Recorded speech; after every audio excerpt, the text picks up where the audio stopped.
link. Erica.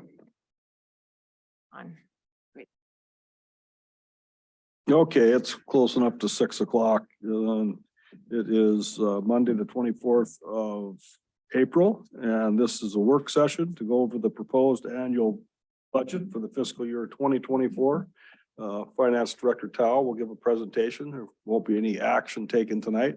The first reading of this will be, I believe, May 2nd, correct? Correct. Does anyone need a copy of the slides or the budget? You good? Everybody? Okay, Jody. Okay.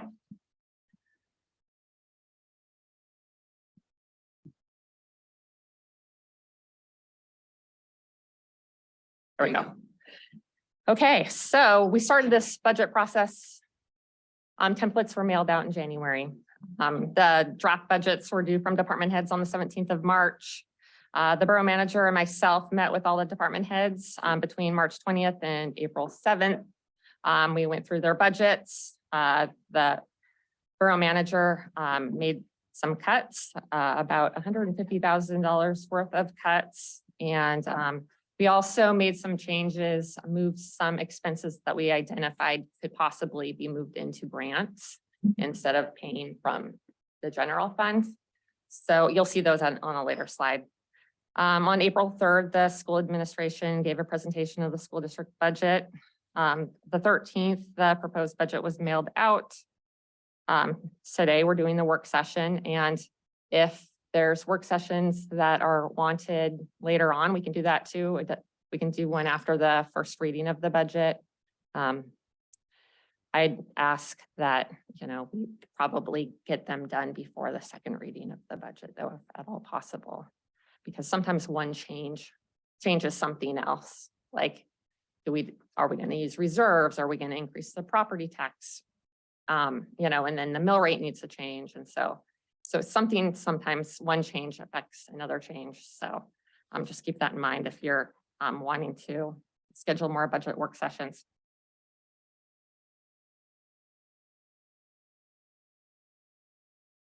One of the, you've heard us talk a little bit about this as we've gone through, but this was a little bit of a challenging budget. We have insurance costs across the board. So health insurance, property casualty, liability, all of those are going up. We still don't know final numbers, for example, on property and healthcare. Property might be as much as a 30% increase year over year. And you think about it, it makes some sense when you see housing, anything related to housing going up in cost, insurance goes up to cover it. And so I'm meeting with API on the 2nd of May in the morning before our meeting. And they're trying to decide how they're going to manage that, because it's not just Petersburg, it's across the state. So as we've talked about, we've seen inflation in just about everywhere, not just in health insurance and property, but equipment, supplies, all the things that we use to do our job.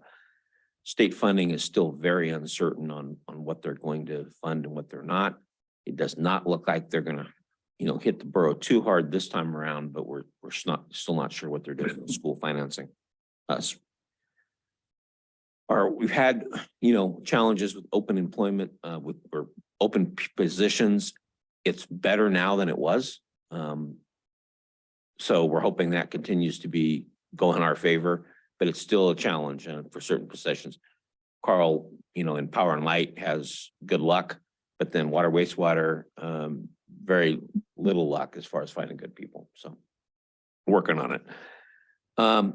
Sales tax post-pandemic has actually been the good news story. It's gone up more so than we expected. And that's helped with this balance, this budget. Increased funding from education. You're all aware of schools asked for $1 million more. That made this particularly difficult to try to come up with a balanced budget. And we've got union negotiations, and we don't currently have anything in this budget for union.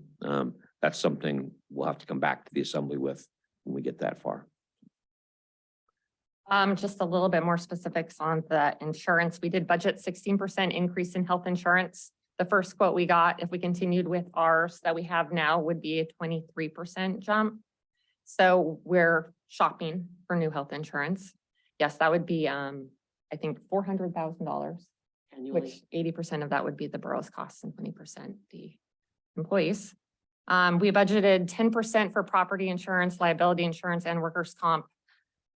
Steve was, yeah, I also heard 30% for property insurance. So I might have to adjust this budget before it goes to you in the second reading. We're just gonna wait and get firm numbers first before I make any changes. I also heard from Susan Erickson that perhaps we're looking at 3% for workers' comp and 6% for general liability.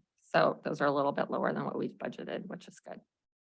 So it may not end up being horribly bad on the insurance or property insurance side if it's balanced out by some of the other products that we have to buy. But anyway, we won't know for a few more days. And I know we've talked about this before, but health insurance is we pay roughly 1.8 million a year. So, I mean, that's a big number. 1% is, a big number. So keep that in mind. All the other insurance that we pay probably is approximately $500,000 for a property liability workers' comp vehicle. You guys actually looking for, you say you're actively looking for another health Yes, insurer? for the we have city. brokers that do Right. that. Mhm. And then have they been giving you any reasons why costs have gone up 30%? And that's a huge increase. Oh, that's for the property tax. Sorry, For health 40%. insurance for the 23%, well, it's going up for everyone. We're special a little bit. We've had some high claims, but they're hoping that they can get it down a little bit. You have anything you want to add to that? It's basically just the market and then experience. And the market is really small for us, right? We can shop at, there's one other Primera group. There's 2 Aetna groups. I think there's Moda, but we have to sign Hold something harmless. and hold harmless, which we don't really want to do. And so, but we'll just see what we should know in the next couple weeks. Hopefully next week. But if you find a different provider that is a little bit more affordable, don't the unions have to buy off on it? Yes, speak to the mayor's, yes, we have to negotiate that with the union. We can't just arbitrarily change it. So they could come back and say, no, we like Primera and don't negotiate that. And we're looking at a 23% increase. So.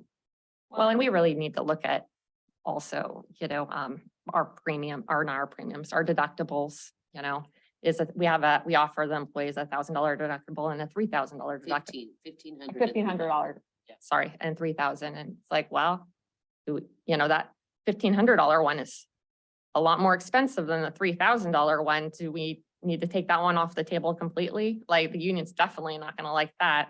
So just some things we're going to need to think about here really soon.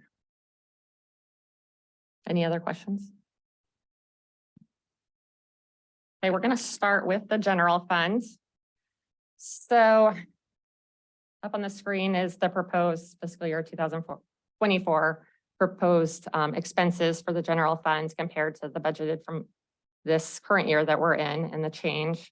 The biggest ones that I wanted to point out were the police and jail. Last year, we didn't budget for the police to be fully staffed. They were so short-staffed, we knew that there was no way that they were going to be able to hire all of those people. So we actually removed one position. So this is them fully staffed, or is how Jim thinks they should be staffed. Right now, they're currently down 2 dispatchers and a chief dispatcher. But those are actually in this fiscal year 2024 budget. And then, of course, under community services, that includes the school, the additional $1 million. And then the non-departmental, that's part of property tax and liability, or property insurance and liability insurance. And also that $100,000 is of the $150,000 is actually the PERS, state PERS on behalf payment. The state pays down municipalities PERS liability that we have on the books with the state. we're actually obligated to record that on our books and in our budget. So I have a matching revenue that increased $100,000 too. So basically they wash. It went from $150,000 revenue and expense to $250,000. So that's not really an additional expense. It's a little bit more. The state pays about 8% of our on behalf payment to PERS. We pay 22%. Any questions about this slide? Okay. I sent this out before about a month ago. I sent you the applications from the community services about their funding requests. We cut in the budget, the Mountain View Food Services, they requested $42,000. Last year or this current year, they're getting $11,500. We doubled it to $25,000. So I just wanted to point that out in case anyone was interested in changing that at a later date or those can be found on page 31 and then on the transient room tax fund can be found on page 62. Did anyone have any questions about those? I did tell them all that we're having a budget work session, but I just told them today, I didn't give them very much notice. And so if you do have questions, let me know and I'll. What's that? Why did Mountain View Food Services ask for 42? Well, I believe their application said cost of food and they offer meals 5 days a week now. I think I sent an email about that. They used to offer, I think before the pandemic, 3 meals a week. And I think they had been getting some other grants and they're not anymore. But I can't really speak for them. I'm not quite sure. Talking with Dwayne Oh, Bell. yeah, go ahead. Oh, sorry. Michelle has something to say. I just talked to Dwayne last week and that is the amount, the 42,000 is the amount of funding that they're losing from grants this year. So that's why they asked for, or the increase, the 30,000 is what they're losing. So that was the increase of about 30,000. Okay, if they didn't get the funding, if they were just gonna have to decrease their number of meals. They didn't say that. I know that their initial grant had gotten approved as of last week. And they were still waiting to hear on additional other grant funding, but as of now, it was going to be a loss of 30,000. So can you explain the loss? I mean, they've applied for grants and didn't get it? That is the extent of my knowledge, because he just kind of came in to tell me where they were after their board meeting last week or the week before. It's like much more popular now, after the pandemic, the costs of providing the service are the same and they're donation based. They haven't asked for more donations. So they're basically have way more costs. I think, like you said, they're providing service on more days. I talked to Dwayne about this and he says they haven't changed the donation ask. So, it's any people can offer whatever they want, but I think there's a minimum donation. So that may be something they can increase, but I think that was part of the reason that ask was what it was. Man did mention to me that I can't remember the number, but a lot more meals. Sure. It was like 1,000 last month, Pardon me? 1,000 meals last month, Last month. 1,000 plus. Yeah, that's huge. Mhm. Yeah. I should start taking. They went from, they used to do like 20 to 30 meals a night and now they're doing like 60 to 70. Tripled, roughly. Wow. With the added meal count, one thing I would say that affects my department is that when they go to deliver the food, we have actually been finding more people sick around town in pretty bad states, like they need to go to the hospital. And it's the food people who are finding them and calling us. So there is a benefit to just delivering the food. Just so you guys know.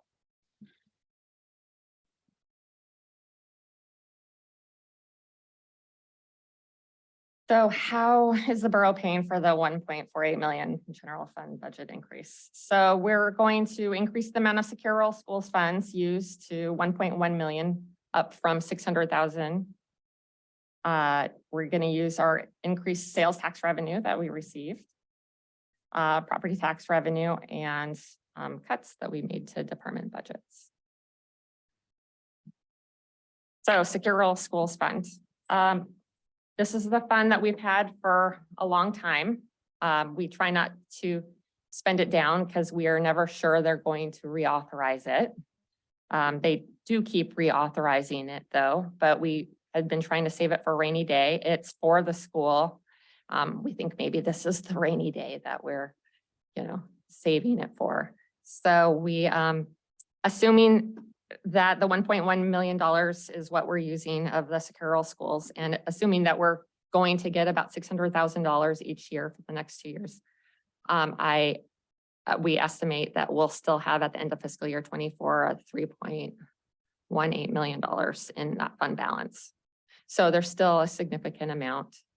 And we're gonna try not to, thinking for the future, perhaps gonna try to ratchet up using sales tax and lower the amount that we use this, just so we're not spending it down as quickly. We are using a lot more this year, and we can't continue it, but we're going to make this big jump. We needed to do something.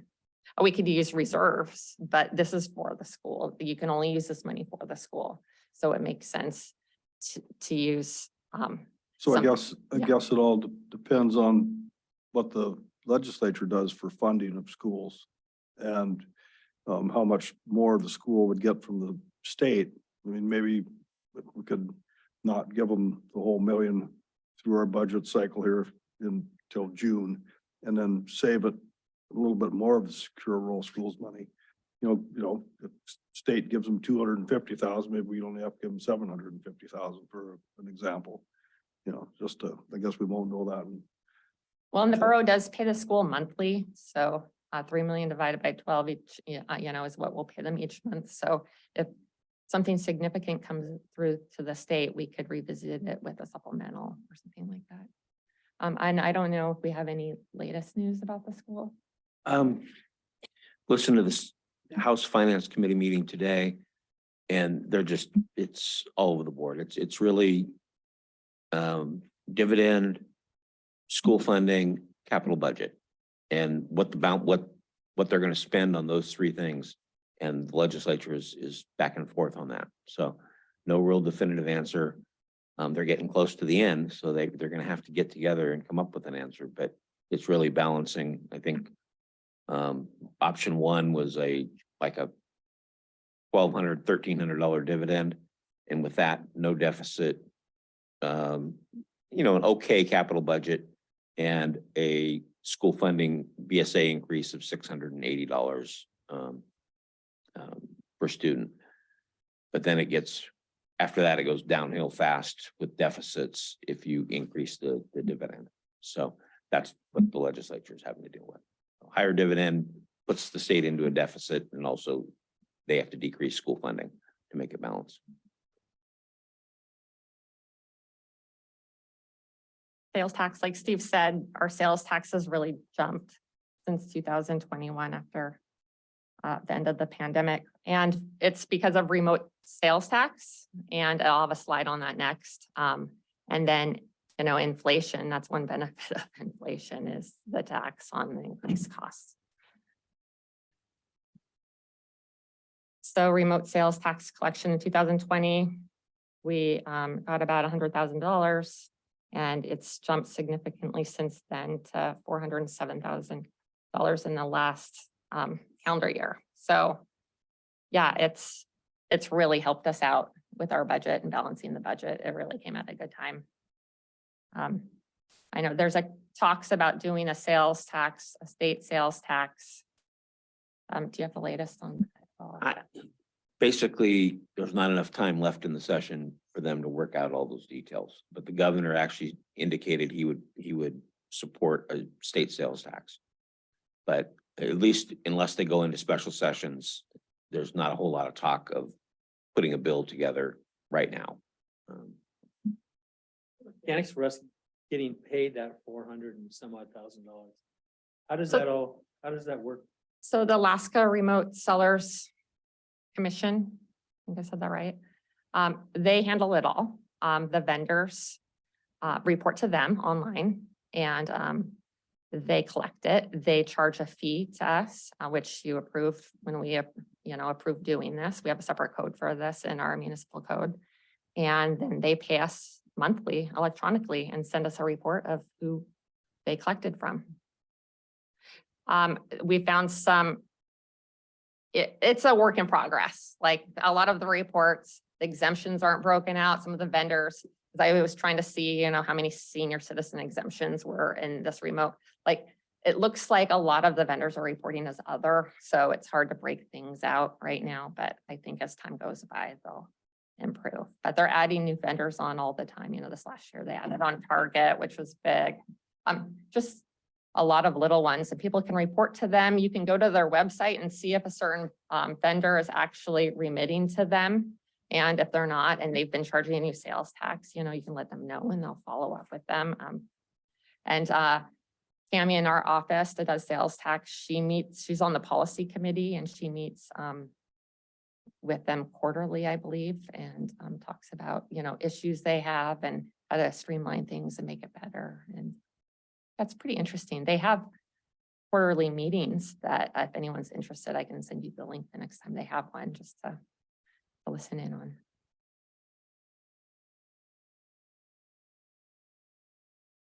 So this is estimated.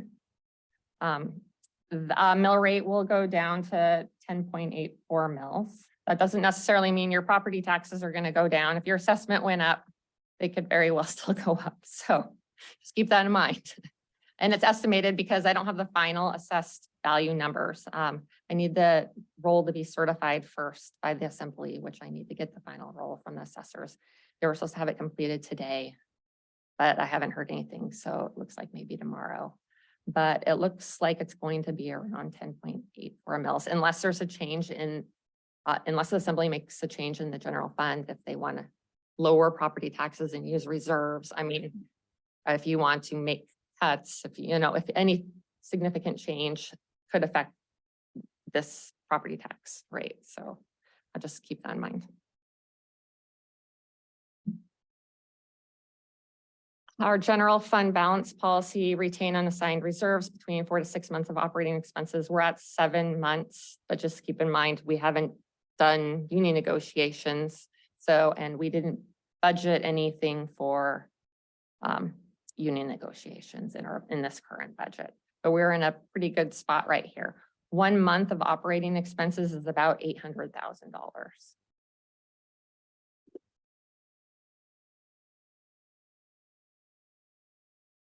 So this is just the list of our general obligation bond debt outstanding. We have $3.6 million outstanding. Our bond capacity allowance is approximately 34 million. So we're well below that. We'll probably pay off another million of this 3.6 this year. On the right, you see that a couple of the school obligation bonds are reimbursed by the state. If you remember a couple of years ago, the state didn't reimburse the 60 and 70% that they said. They cut that in half. Well, this last summer, they reimbursed us for all of those cuts that they made to the tune of approximately $1 million. And I'm going to touch on that, I think, in a couple slides, but we're proposing to move that $1 million into a special capital project fund for school deferred maintenance to start a fund balance for the roof project and other deferred maintenance they might have. Questions on this? There's one bond, of course, that's not on here. It's one of the electric bonds, but that's a revenue bond. It's not a general obligation bond. So that's why that's not on here, because that's not, the cap doesn't apply to a revenue bond, just the general obligation bonds. I don't know if it'll pass, but I saw there's a bill in the legislature currently that will impose a $30 per person tax that will go into school maintenance. And if they get what they propose, if that happens, it'll be $10 million. So the state will have that, but it'll go into their general fund. So who knows where it'll end up. Yeah. Huh. Interesting. Any questions about the general fund? I'm going to move on to some enterprise funds. Okay. So if you look in the budgets for the enterprise funds, everything looks kind of upside down. If you add back in depreciation and capital outlays, things look a little bit better. To go to this next one, scheduled rate increases, July 1st, water, 3%, wastewater and sanitation, also 3%. Carl's going to propose at the next assembly meeting to actually increase the wastewater increase from 3% to 6%. Do you want to talk about that at all, Carl? Not really. Not really. As Jody said, we will be talking about it at the next assembly meeting. In order to get increase ordinance through before July 1 will take effect, we need to start the process now. So it's basically born out of the annual review of rates that all enterprise funds have to go through. As Jody pointed out, most of the enterprise funds are underwater somewhat, but for wastewater, it's a little bit higher than I'm comfortable with. We've got a couple things that are coming at us that are sure to make it worse. Inflation isn't getting any better, so that's one thing. We have a very large capital project that has materialized in the Pump Station 4 project. A lot of information is going to come to the assembly at the next meeting on that project as well. But we went from a $360,000 force main replacement project to we added the pump station, which really needs to be upgraded, and changed some routing on that project to go back through the subdivision. And now we're looking at $3.3 million. So it's a huge jump. I've seen it increase a lot. I think just we're chasing our tail as far as construction inflation in general. And hopefully, the numbers we have now will allow me to go to DEC and request an increase to that loan, which again, will come back to the assembly for approval. And also we have this wastewater discharge permitting issue, reissuance of our permit. And we know that there will be some increased testing, sampling related to that. We did not budget for that in this budget yet because we don't know exactly where that's going to land. But in the next year, we will see that permit come through, and it could increase cost dramatically. So that's why I'm recommending that we increase the annual increase for wastewater rates by another 3%. It's a total of 6%, not 9%. It was already scheduled for 3%, and we're recommending to add 3% to that. So it will bring us up to basically a balanced budget, throwing out depreciation, and we'll see where we go during the budget year as far as these other increases that are coming our way. These 3%, 6%, 3% will these be rate increases that will be for a year or two, or? They were in the water and wastewater departments and sanitation, I believe, as well. The rate study that was done in 2019, 2020 had a series of 4 or 5 years of rate increases. So we had just started that last year. This is the second year of programmed rate increases in the ordinance. So the 6% in wastewater will be this year. Next year is still programmed to be 3%. And the year after that will be 3%.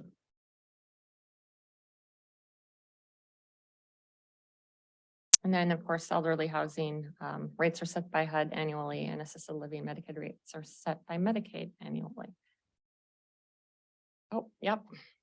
One question on the sanitation, you kind of alluded that Republic was going to dramatically raise our rates. Oh, yeah, I'm gonna have a slide on that. Oh, okay. So okay. We're Thank gonna you. cover a couple more slides.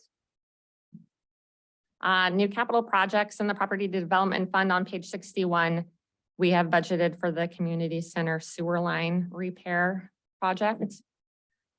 The marine passenger fund, a special revenue fund on page 64. We have budgeted $100,000 for the design and permitting of the Maureen Dolphin at Petro. On page 84, the school deferred maintenance. This is what I was referring to earlier, proposing to transfer 1 million received from the state to a new capital project fund. And then we have the water treatment plant Clearwell replacement on page 85. Water Department is transferring $400,000 of reserves into this project. Those are the 4 new projects in this budget. Is there any questions about any of those?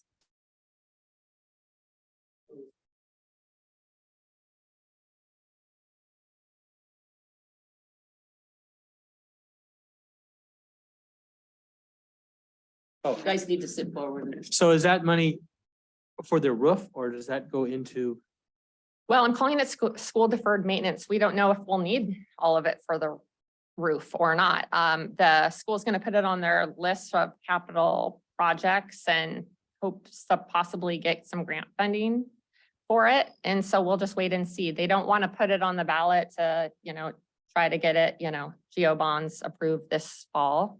So, we're going to wait and see what happens this winter.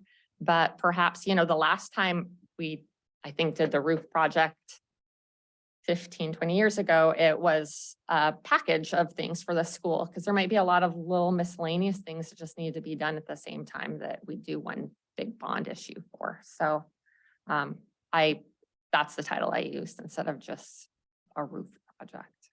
Yeah. Any other questions?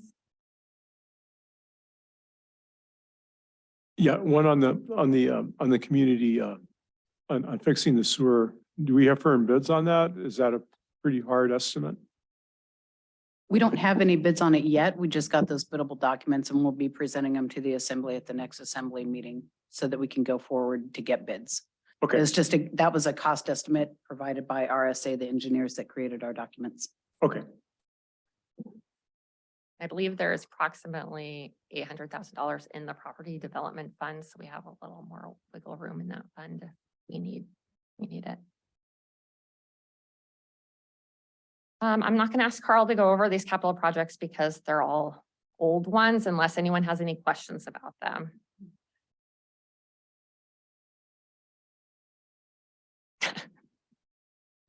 Okay. Water, wastewater, again, all of these are old except the water treatment plant Clearwell project. Carl, do you want to go over the Clearwell project for the assembly? We can Just talk because about it's new. that. So that is the project that received the congressionally designated spending from Murkowski, $1.6 million towards a project at the treatment plant. Clearwell is a tank that actually right now is an open top tank that we fill with filtered water and we use it to backwash our filters. And so DEC has been making a point of poking us whenever they can that there should be a top on that tank. And there are plenty of operational controls in place that the health of the community is not at risk, we don't feel, but it is a project that is being pushed by DEC, and the tank has been sitting there since I think the 1970s. So I think it was 2 weeks after we got the word about the grant from the federal government that it sprung a leak. And we had to patch it. So I guess it's time, to replace that. And most of that money is coming from the federal government.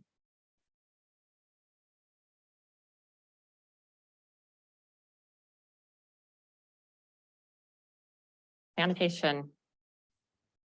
Chris, would you like to talk about Republic Service contracts?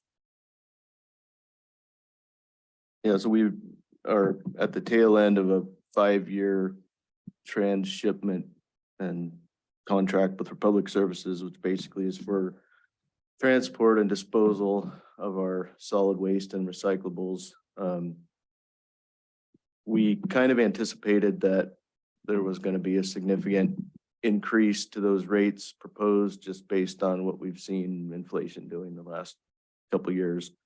We did not expect anything quite like what they hit us with. And so we're still talking to them about their proposal, but it's about a 25% increase over what we have been paying. Our current rate is about 140 a ton. They were proposing to go to 176 a ton.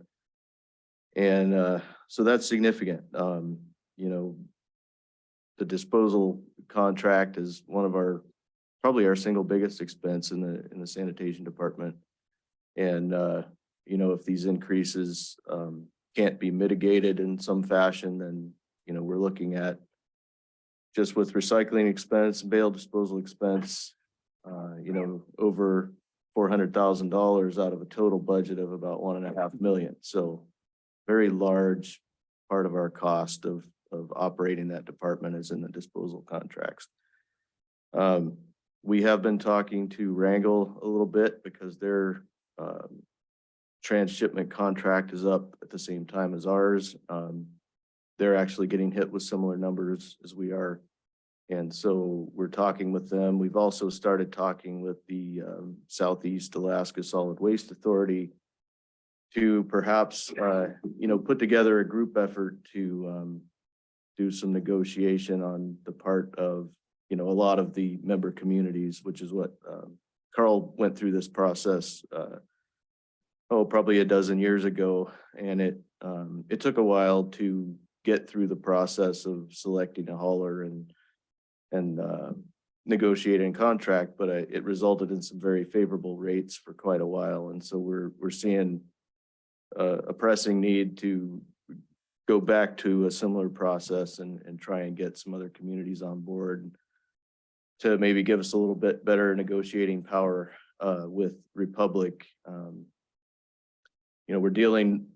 There's two major components to this contract. One is Republic's costs for, disposal and processing and so forth. The other one is, Alaska Marine Lines is their preferred provider, and I think they have a contract with Republic. So Republic is saying a lot of the contract increase is due to the increased costs that they are seeing from AML. I don't have any trouble believing that, just with what we've all seen with the cost of barge shipment, but I have a suspicion that some of it's on the Republic side as well. And they have, a shipping monopoly, I guess, to deal with down south as well. So they have to deal with barge shippers on this end, but they also have a rail link to their landfill. And that is, BNSF Railway. So they don't really have a lot of options for the rail side of transport.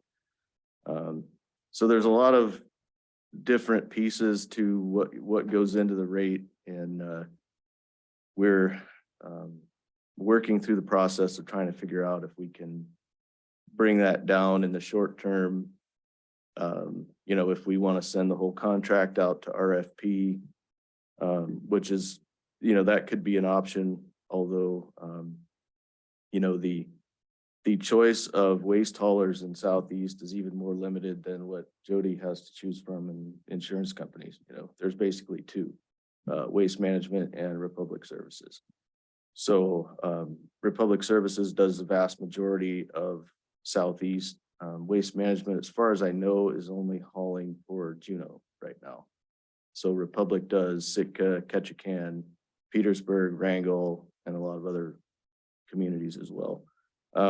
Anyway, that's a little bit of what we're up against with our transshipment contract. We are going to see what we can do about mitigating that proposed increase. We may have really limited options in the short term. In the longer term, we might have a little more flexibility and negotiating power to bring that rate down.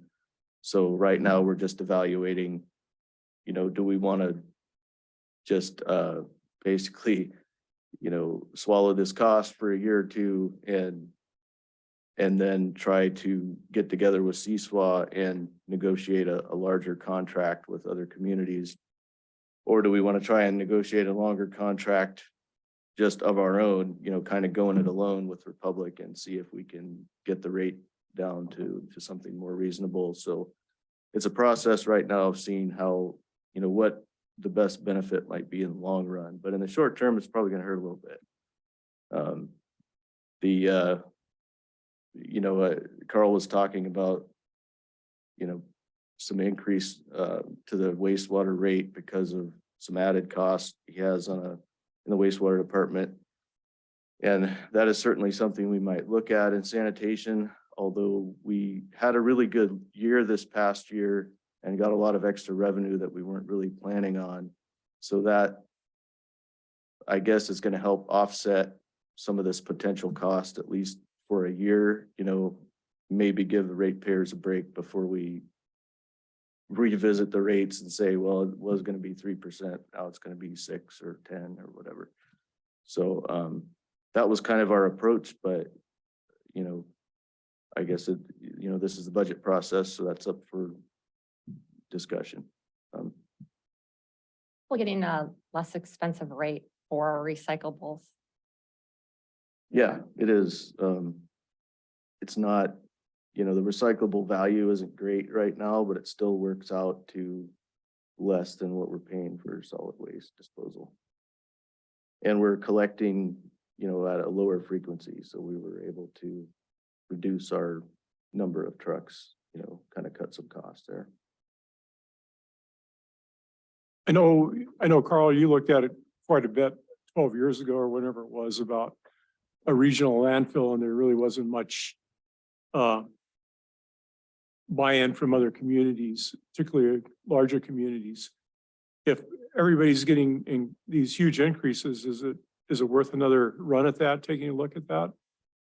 Or did you kind of conclude in that whole process that just was a non-starter? She'll let Chris answer this question, but the history of that is, we really needed these larger communities to come into that group. We really needed Juneau's 30,000 tons a year, to help out with that economy of scale. And without it, we were really flailing away. Nothing has really changed in Juneau though, as far as I'm aware, as far as the community, the municipality in Juneau doesn't have any control over the solid waste systems. So it's going to be an uphill battle, but I think Chris is on the right track with trying to get CSWA involved again. I think there's strength in numbers, and it sounds like there may be some interest from the larger communities now. Chris? Yeah, What does Ketchikan do with their garbage now? I mean, they were never involved in that process before, were they? not in the CSWA, Right. but they do basically the same thing we do. They bale and ship. They do some limited recycling also. They don't do curbside collection, but they do have a recycling program. And, but their baling, their garbage disposal program is very similar to ours. In fact, their baler is almost identical to ours. And, I believe their contract with Republic is up in 2 to 3 years. So if we are able to bring the folks at CSWA together, that might be another incentive maybe for Ketchikan to get on board, is that, they might get a benefit as well. In the past, the bigger communities, like Carl said, the Sitka, Ketchikan, and Juneau, those are the big players in Southeast. And they haven't really been interested. We currently have some interest from Sitka and maybe some from Juneau. I haven't really heard any from Ketchikan, but they probably haven't gotten an idea of what their numbers are going to be at their next renewal either. So there is a regional solid waste planning grant that's coming available from Denali Commission. I have met with DEC's regional rep and along with the Denali Commission program manager to talk about it. Denali Commission feels like CSWA is an ideal entity to make that grant available to. And that would be probably several $100,000 that could be used, to hire a consultant, kind of go through the process that Carl and the CSWA went through, a dozen years ago, of looking at the range of options that are available for Southeast. I kind of doubt a new landfill is going to pencil out, but that's certainly something that could be examined, at least from the 30,000 foot level, to just see, okay, is this, given the cost of the increased cost of transportation and disposal, does a landfill make more sense, a regional landfill make more sense than it did, 12, 13 years ago? There are other, technologies that have advanced, there's some composting technologies have advanced, incineration technologies have advanced. We don't really know, the last time some of those things were looked at, they didn't really seem like a viable option, but with this planning grant that's available, the CSWA could look into some of these things and, the borough wouldn't be out any cost by participating in the group and investigating what might be an option for the Southeast region as a whole. Thank you. Harbor, Flo has a few new capital outlays. I thought maybe you could just come down a little Sure. bit. So the harbor's doing pretty well, and we retired a revenue bond last year, and we had a 5% rate increase and targeted a couple of different facets of our customer base, going after a little bit higher rate for the yacht traffic as well as the cruise ship industry. So we're sitting pretty good there. So we've been kind of jogging on the set for a number of years, waiting for the dredge to happen. And now that that's happened, we can kind of move forward on a few projects within, especially the South Harbor. A little bit of probably maybe eye candy is the drive down approach paving. That's probably the number one request with amongst the fleet is we get that currently road graded and the potholes filled multiple times during the season that we can do that. So went to SIG, Rock and Road, just to give me a little bit of an estimate on what it could do to pave that approach from the highway down to the top of the ramp. And he gave me a number a little bit less than that, but it was different than I went to Jesse West about 4 years ago, and he gave me an idea of about $1 million. So I was like, well, I like SIG's a lot better, but we'll see. It's just kind of a placeholder. If we can afford it, we'll do it. If we can't, like many things in the harbor, we don't do. Shed roof adjacent to the harbor office is one of those things where we just need some space to do work. We don't have, as most of you know, we do all of our maintenance out of our back room, and we set up tents in various locations, or Chris is nice enough to open the Baylor facility up on Saturdays for my crew to do larger projects up there. So if we were to put a shed roof on that dock next to the harbor office, we can do some more projects out of the rain. Sea float stall replacement. We have 4 floats there at the head of Sea Float that were originally 1972 built. They came over when we transitioned into the new South Harbor, which is about 40 years old now. They were only about 12 years old at that point. So now they're over 50 years old, and it's like an egg where the shell is just holding a bunch of goo in the middle. So I've about 4 or 5 years ago, we went to PN&D and got an idea on what it would cost to replace those 4 going to Bellingham Marine for kind of cookie cutter floats that they produce. And that's about the half of the cost. So we would go after Municipal Harbor Match Grant and secure that with this money in anticipation and not this year, but the following year to hopefully replace those 4 finger floats, which would probably be the direction we'll go for the future. We've got, and anybody's guess is what the replacement of the South Harbor would be, but it would be tens of millions of dollars. So that Municipal Harbor Match Grant of 5 million, you show up with 50% up to 5 million, you could theoretically do a $10 million upgrade or building something new for that. So that's kind of, again, a placeholder. Our ATV is 13 years old, and we've rebuilt it multiple times. That little machine, if you realize the harbor is over 3 miles of float system, and that thing will go and do multiple passes every time it snows, as well as we use it in the summertime. We're hauling around our little trailer for maintenance.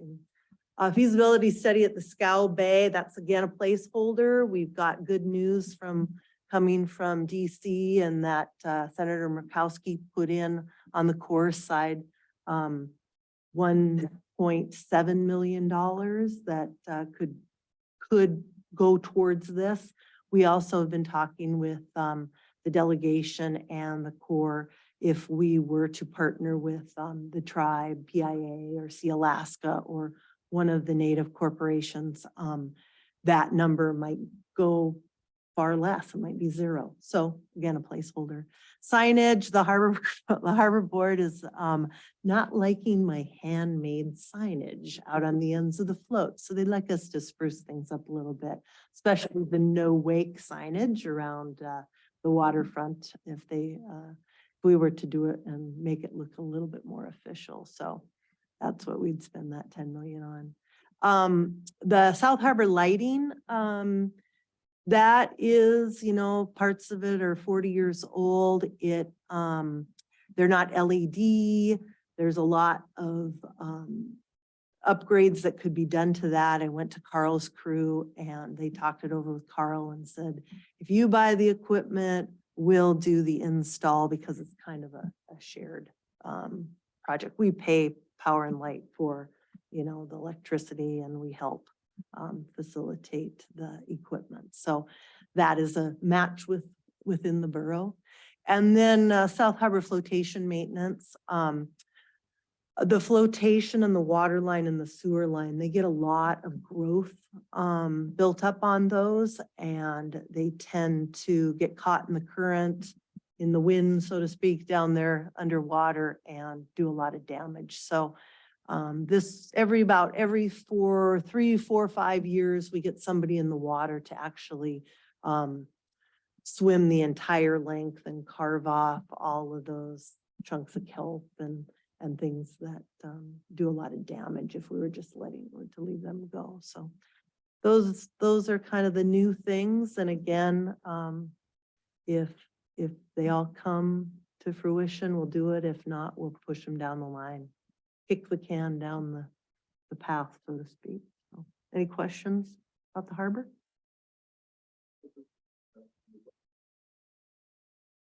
The signage and the no wake Yeah. signs, maybe there's for repeat offenders of that no wake, maybe we could get some shock collars. Oh, or I something love like it. that, I because, love it. I'll give you the, Kind of, just a little, add a little humor.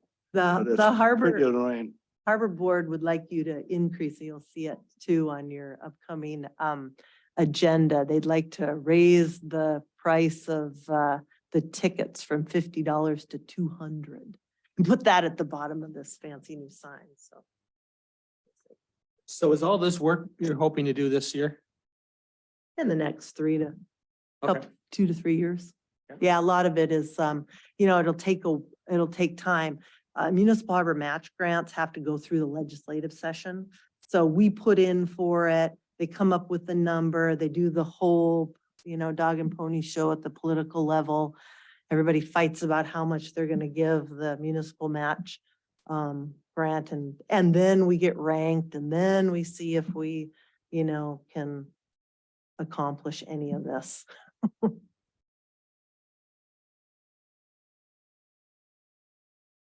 So motor pool, on page 53, the motor pool budget starts. At the very end of the budget, though, is a memo from Chris explaining about these purchases for these vehicles. Instead of having him explain each one, does anyone have any questions about any one in particular? No, I've got a question. We talked about replacing various vehicles and come up with a price that we approve, and then we have a supplemental budget to, give more money, $10,000 for this vehicle or X amount for this vehicle. So when we order those, we don't have a set price on what we're gonna pay for the vehicles when we originally purchase them? Or we sign a contract or whatever we do? We do. And I think probably referring to like the upfit stuff for the police department and the fire truck. A lot of that stuff is our great friend inflation. Is we budget for this, Chris in the motor pool, they try to get quotes from this. We try to use some of these, they're basically purchasing co-ops that made up of all municipalities all over the United States in some places. And so they pre-negotiate prices, which allows us to get a better deal because, city of Dallas, city of LA are buying stuff. The problem is they don't cover inflation. So prices go up. And what we've seen on a lot of this, and Chris, correct me if I get any of this wrong, which is the delay on getting stuff has been so long that it's made the inflation even worse. So, I mean, I think police cars, what was it, 2 years? And so the price that we come to you with 2 years later has gone up and we're left, having to wait 2 years to get police cars or, I mean, the power and light bucket truck that's on here for 230,000 on this list. I'd be shocked if we could get that in less than 2 or 3 years. But we got to start somewhere. We have to, we start the process. That I would be shocked if that money was actually spent in next year's budget. I mean, am I wrong, Chris, on? No. And a lot of well, I guess to address the mayor's points, one by one, the police cars were bought through a cooperative purchasing contract. And when you sign a contract with those folks, they will give you a price for the current model year of the contract. And what happened was there was so long a delay between the contract being negotiated and the vehicles being produced that there were increases that came into play. That's not been the norm in the past, and we hope it won't be the norm in the future. We are seeing a little bit better availability with vehicles now than we were, during the pandemic era. So hopefully we'll get a little relief on this really long lead times, although with certain vehicles like the bucket truck, it seems like those are still way out, but with other things, like the dump truck, for instance, there might be a 1 year lead on that, but we're not expecting, multiple year delays like we've had with some vehicles. The fire truck was a little bit different situation in that we, a little bit similar in that we ordered the truck. There was a lengthy delay between the order of the truck and receiving the truck. We hadn't expended nearly the full budget on the purchase price of the truck. And the fire department desired to, obtain some additional equipment for the truck. Normally that budget would have been there, if it's only a year or less lead time on something, your budget hasn't expired. We budgeted, I think, $650 for that truck. The purchase price of the vehicle, the basic vehicle that we got was, I think, $596. And so in a normal, procurement cycle, you would have the balance of that money available for miscellaneous things for the vehicle. In this case, the budget had rolled over. And so we sought a supplemental to essentially put some of those funds back so the fire department could get the additional items they needed.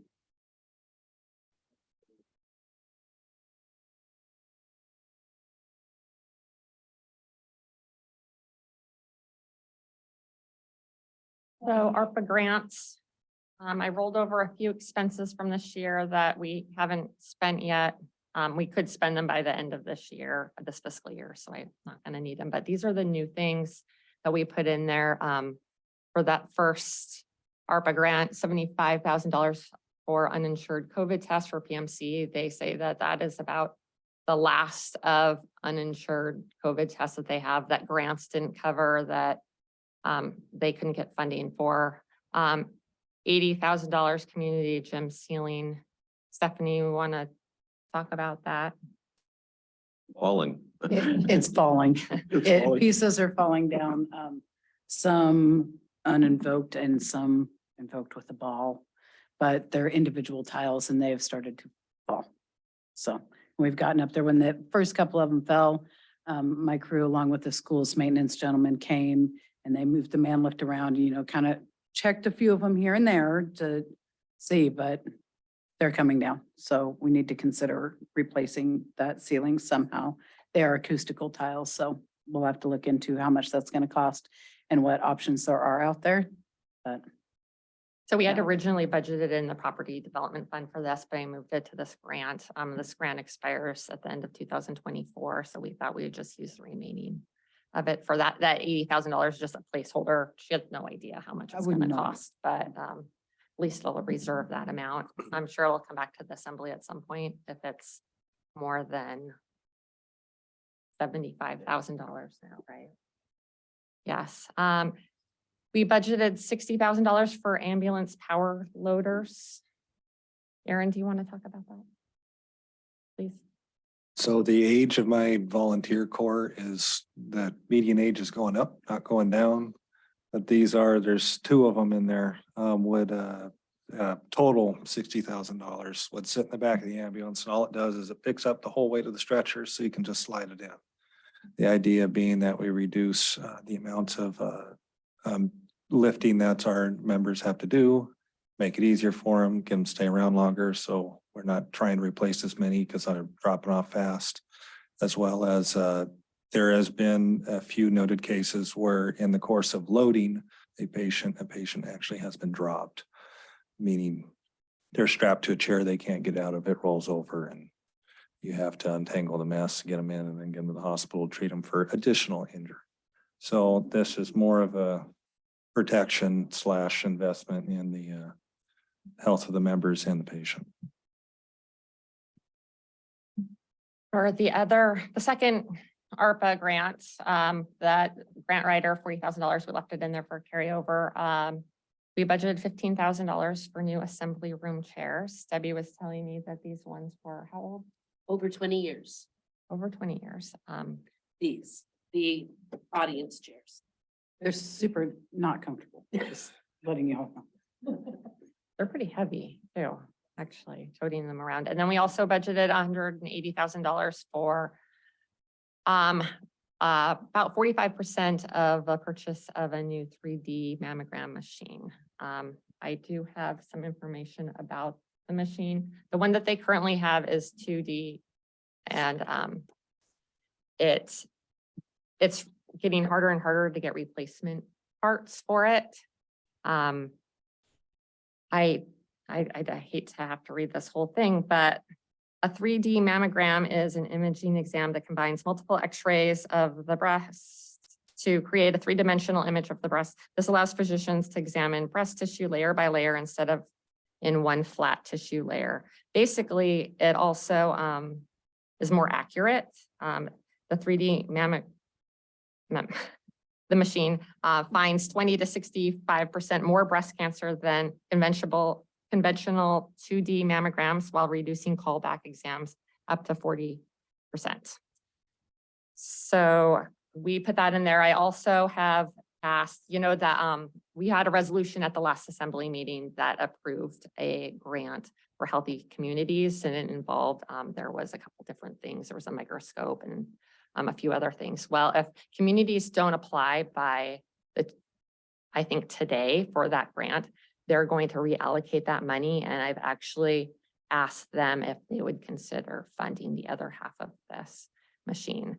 So they thought that that would be a good use of the fund. They said we'll wait and see what happens. So basically I told the hospital that we put it in there and Steve left it in there. And I just thought I'd point that out. We have a third ARPA grant that I didn't budget any expenses for. It's a $2 million grant. We've received half of that money, I think in January. The other half we should be receiving in the next few months. That is the one that really, there's no restrictions. You could use it as a non-federal match. It doesn't have a expiration date. It's just going to stay in a special revenue fund or special revenue fund until the assembly decides there's a good use for it. Really, how many chairs are we gonna buy? Good question. We could buy fewer. Cup holders. They have really nice rolling chairs up at the up at the library that are stackable, they're comfortable. Believe it or not, I asked for a quote for 50 chairs, 50. And it's $15,000. Correct, that's correct, with some dollies to move them around, which we don't have right now. And shipping, yes. Shipping's probably half Over of that. 20 people in the room is standing room. So the mammogram machine, that's a joint purchase with the hospital? Well, they asked us to purchase the machine in its entirety and then they would pay, I think it costs like $50,000 a year to like for the program or software or something. If they can't get the full amount was like $390,000. They were gonna possibly lease it, but which is more expensive, but so I was just looking for other ways to fund it and I'm hoping that we'll hear about this other grant soon, but yeah. The last slide, the first reading of the budget is on May 2nd. And then during the second reading, that assembly meeting, I'm also hoping to pass a resolution for the mill rate as well. And June 5th, I'm hoping for the adoption of the third reading of the budget. It has to be approved by June 15th. Questions? Yeah. Like, take out the hospital, it was like $1 million, right?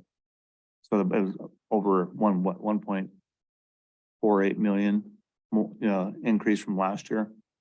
Like, what would you expect for a normal, what was it last year or the year before?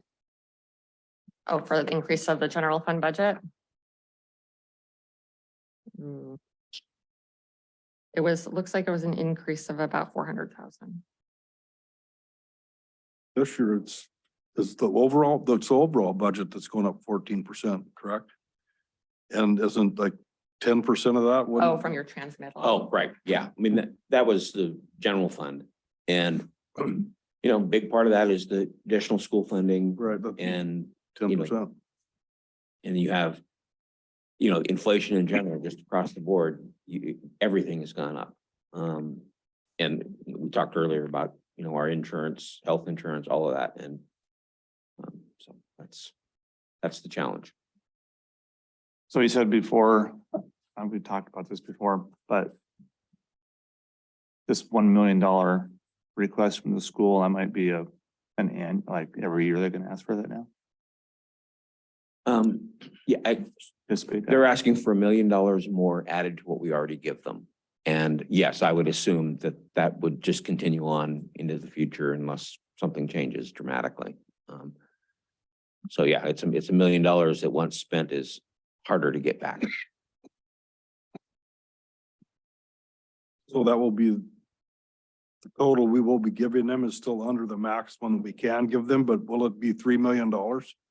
Yes, sir. $3 million, the max we can give them is $3,194,000. So we're getting close. Couple $100,000 under the cap.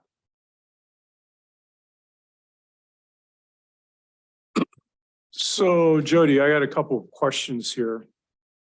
The first one is on the amount of money that we keep in reserves. We're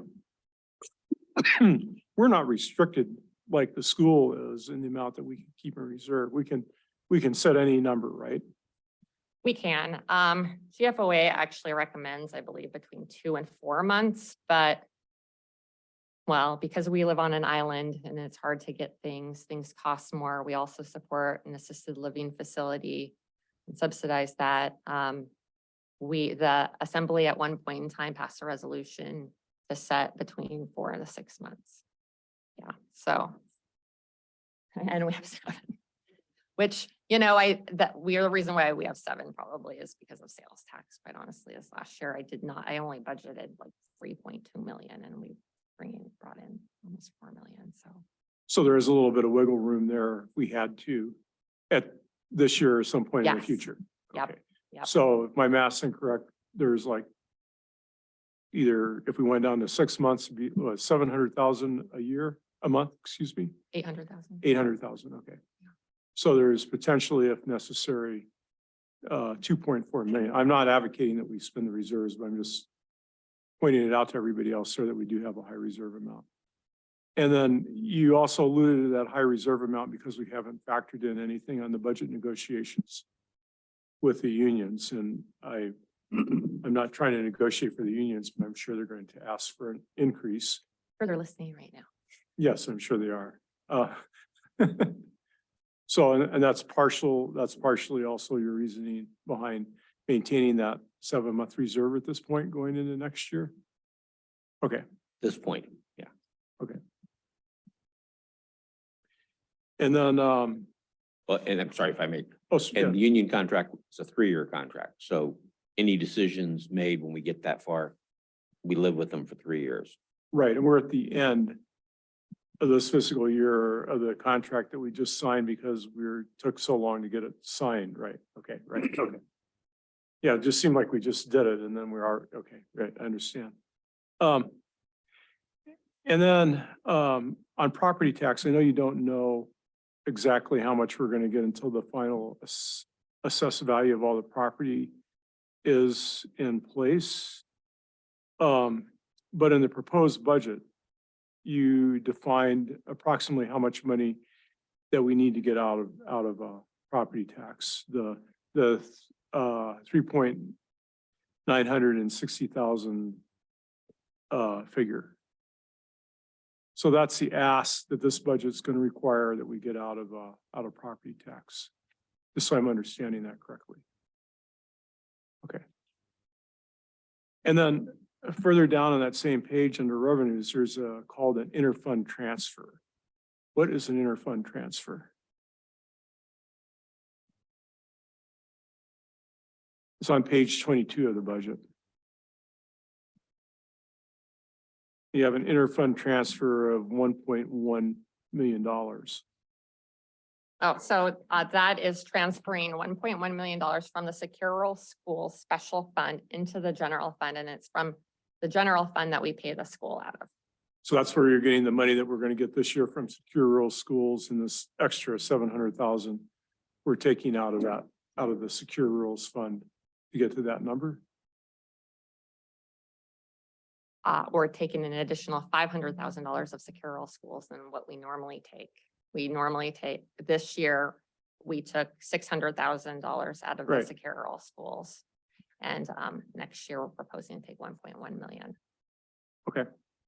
And then I had a couple other questions here, and maybe I should just ask you some of these because they're kind of esoteric questions, but what are overhead charges for the different enterprise funds?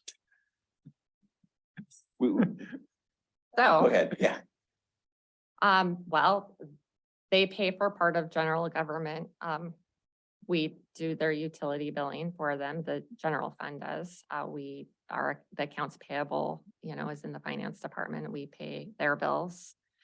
We pay their payroll. We pay their employees of the enterprise funds. So they pay monthly payments into the general fund for, the services that they receive.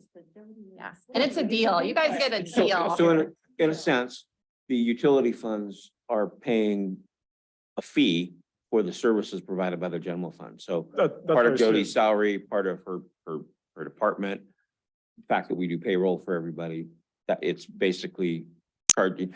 They're supposed to act like businesses. Right. And so it's basically they're paying the general fund back for services provided. Well, and it's simpler too, right? Yeah. They pay part of IT, like if we have IT expenses, for computers and things. We charge it all to one place, we pay it out, and then, we allocate it out to the departments. So it's based off of their. And then how do you revenue. determine how much you charge them? Based on their revenue. It's on a percentage? Mhm. It's not, okay, that's good. So yeah, the it looked general like it fund, was. yeah, yep, Um, everybody pays. And then let's see here, I had a few more questions. So in the police department, the main difference between what was the actual budget in 2021 and what now is because in that year, those positions weren't filled. So we didn't spend the money, correct? Correct. When the assembly approved adding those positions, they were already so understaffed. We didn't expect them to fill it during the budget year. So we only budgeted for half a year to have everybody there. This year, because we're going to assume that we're going to get those positions filled, we budgeted for the full year, starting And- July 1st. And how many dispatchers do we currently have?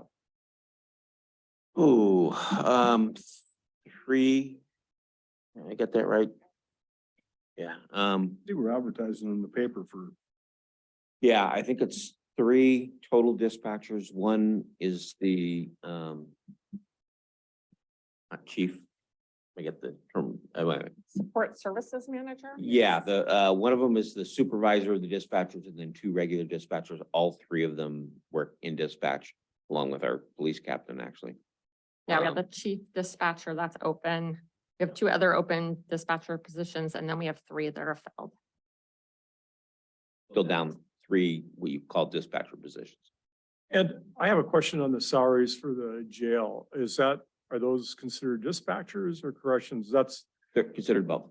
both. Okay, so when you figure the salary for a dispatcher, then you take a percentage of it out of the jail's budget and a percentage of it out of the police budget? Or how does that work? I think all of the dispatchers, yeah, do we? The break it jail out? is, Yeah. payroll is a percentage of the entire, 25% of the entire police department's Okay. salary. Right, and so that's just how you break it out for budgetary purposes. It's not specifically position by position.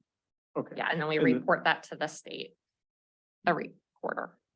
And we do Right. that to help justify the community jails program. when they Right, and ask that us was- What that's costing. And that was my next question on the community jails program. I see we're actually getting reimbursed at the rate that we desire. Or is it, I know it's better than better than nothing than it was a few Yeah, years ago, it's, correct? we're still under what it cost us. But everybody is. State does not fully fund that and hasn't for many, many years. And It's is it- probably more fair now than it's ever been. It became a bit of a political system. So you Right. had jails smaller than Petersburg getting 3 times what we got in community jails money. So nowadays it's a little more even, but still doesn't pay us back for all of the cost of having a jail. And is it still based upon the number of clients we have over the course of the year? Sort of, Sort of, that's not- one of the numbers that has to be in the report that we send to the state. And if they pushed hard enough, I suppose they could justify lowering some of that. Challenge is with, we're doing a lot of the prisoner transports as an example. So we have a prisoner, they're indicted, they need to be taken to the jail at Lemon Creek.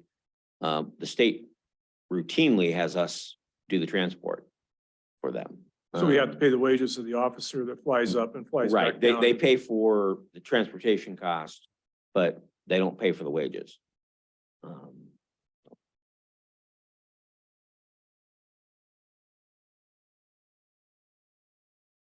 I got more esoteric questions, but I'll just go and ask Jody about them. I'm just trying to, That works. I don't want to bore everybody else with it. Yeah, I do. So on the motor pool, we've got, with all the different departments, hundreds of thousands of dollars, and I touched on this a little bit with Chris, a little bit with you. When borough-owned vehicles need repairs, those vehicles are then taken to the borough maintenance facility. How are those repair hours billed out? And I'm wondering, would it benefit the borough if they were sent to private businesses?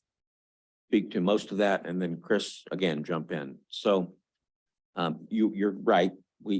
So if a borough vehicle has a problem, it's sent to the motor pool. We hope that they're keeping track of accurate hours. So if it takes them 4 hours to repair something, that's what's billed against that vehicle, which means back to that department. Biggest challenge, and by the way, we used to do a lot more taking our vehicles to local mechanics than we do today. And it's partly because of their staffing issues. One of the things with borough vehicles is when they break down, we kind of need them back in operation fairly, so a garbage truck, for example. or a police car or a fire truck, we need them back online pretty quick, or in the wintertime, a snowplow. It's gonna be real hard for a local contractor or a shop to say, oh, wait a minute, I promised, Donna that you'd have her car done by the end of the day, but something broke at the borough side, so that's taking precedent. And we've seen, I can't speak for them on their staffing, but we've seen it harder for them to be able to take vehicles from the borough and get it back timely. And again, I'm not taking shots at them. It's just, I think it's a staffing issue on their part or a demand issue here in town. And we've had just a really tough time of that. Carl and Chris can probably speak to it better than I can beyond that. So, the motor pool fund, Steve made some very good points. I'd like to point out that it's what we call an internal service fund. So we run it kind of like an enterprise fund, only the big difference is that our customers are not members of the public. Our customers are borough departments. And so we're not profit driven, we're efficiency driven. And we keep very close track of what the mechanics work on. And we send out invoices to each department when jobs are completed. And we estimate, budgets for each department based on past experience and possibly anticipated repair costs for the coming budget year. So we do a mini rate study every year in motor pool. I inherited a lot of spreadsheets and formulas from Carl, and I kind of continued those and tried to build on those. But it's we take a look at it every year to determine what the labor rate is going to be. And right now we are charging our customers, our other borough departments, $105 an hour. I did a little quick polling of local shops today, and I got rates of between 120 and 125 bucks an hour for local shops. So on an hourly rate basis, we're a pretty good deal for the user departments. We also have a very good system worked out where we prioritize critical equipment like Steve was talking about.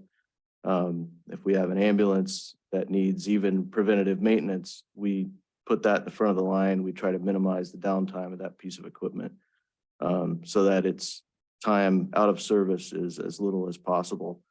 That's something would probably be pretty hard for a local shop to do. I'm not saying they couldn't do that, but we have a real good system where we prioritize things that are of a critical nature and breakdowns of critical equipment, whether it be power and light equipment or snow plows or fire trucks, whatever.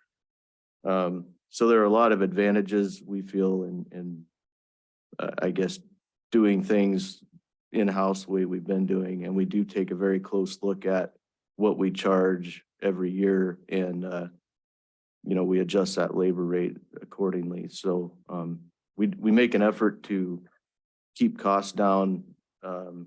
There's a monthly report that goes out that basically shows what the efficiency of each mechanic is. And, one of the key measures of how efficient your shop is what is your percentage of indirect time, as a portion of the total hours that you're paying that mechanic. And so,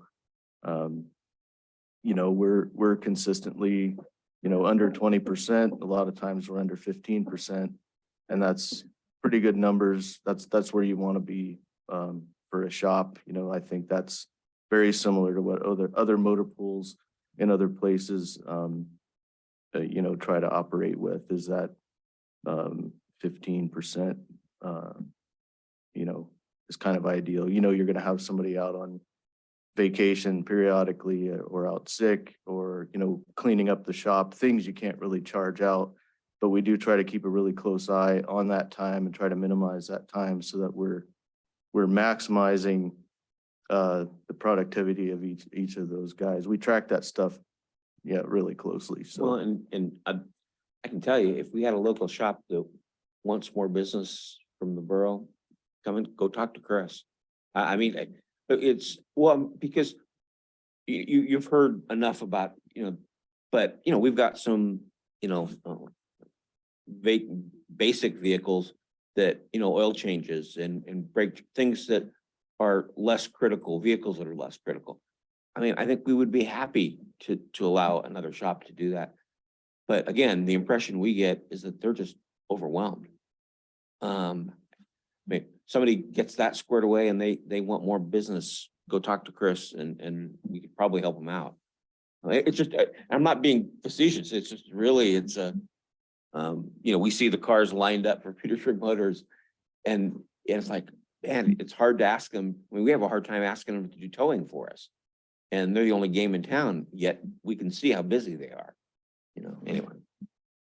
I wasn't able to reach most of the local shops that I got information from today. I got voicemail or whatever, but I did get, calls back and things, but I know they're really busy. And like Steve said, we have reached out to them a lot in the past and in a lot of cases, they're just, they've got, it seems like more than they can handle. And so we don't do as much with them as we have in the past.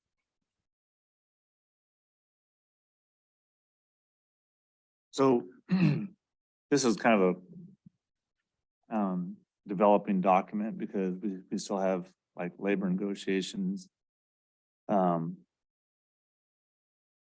The insurance question. And then also the legislative BSA decision. So some of these things will change, right? Yes and no. I mean, as Jody showed, we've got some hard deadlines on when the budget has to be approved. And the sad part about it is even if the state hasn't done their job yet. So at a certain point in time, we have to estimate and take our best shots at it, which is in a sense what you have right now. We'll make improvements to it. I think I mentioned I'm in a meeting on May 2nd that will talk, it's about the insurance side of it, the property insurance side of it. So that number will firm up. Healthcare, it sounds like a week or two, that number will firm up. May or may not have a major impact on the budget. If we get good rates on certain things that we try to budget for that ahead of time, saying, okay, we're estimating it's going to cost 20% or 16%, and it comes in at 23%. The difference might not be as severe as we're afraid of. We try to actually front load that for the budget purposes, so we don't have you guys going back and forth on stuff. But yeah, I mean, we'll get to a point, and we have in past years, where we have to make our best shot at it. And then if we get later information from the state, we come back with a supplemental budget and say, okay, we finally got something concrete, and here's what it's going to do to the budget. I mean, Already given Debbie the budget ordinance for the first reading next Tuesday, and its numbers from this. It's exactly this right now, because that's as much as we know right now.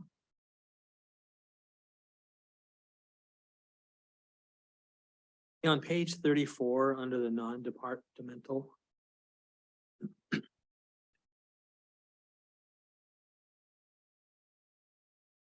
There's something that's listed as Muni Code Civic Plus.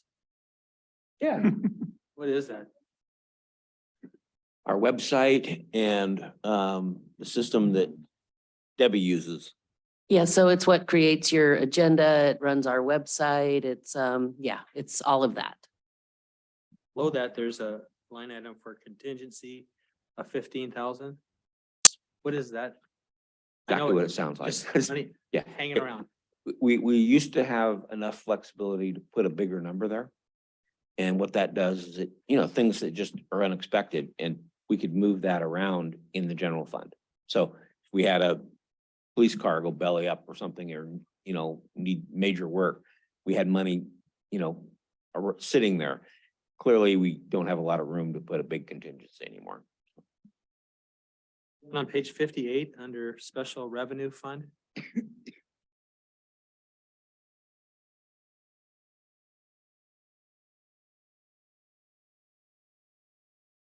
A little bit of everything. See that? What's the Ernie Haugen public use? I'll defer to Chris on that. So the Ernie Haugen Public Use Area is a state-owned recreation area on the south end of Mitkoff Island that encompasses Greens Camp, the Wilson Creek site, the Banana Point site, and some other lands, you know, the coastline basically in that area. And the state typically gives us a small grant each year to do some basic maintenance out there. Basically, it's trash pickup and pumping the outhouses and things of that nature. So that's what that is. Great, thank you. Yep.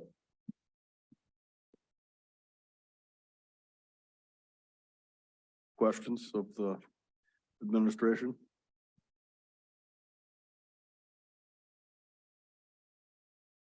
Thank you for the presentation.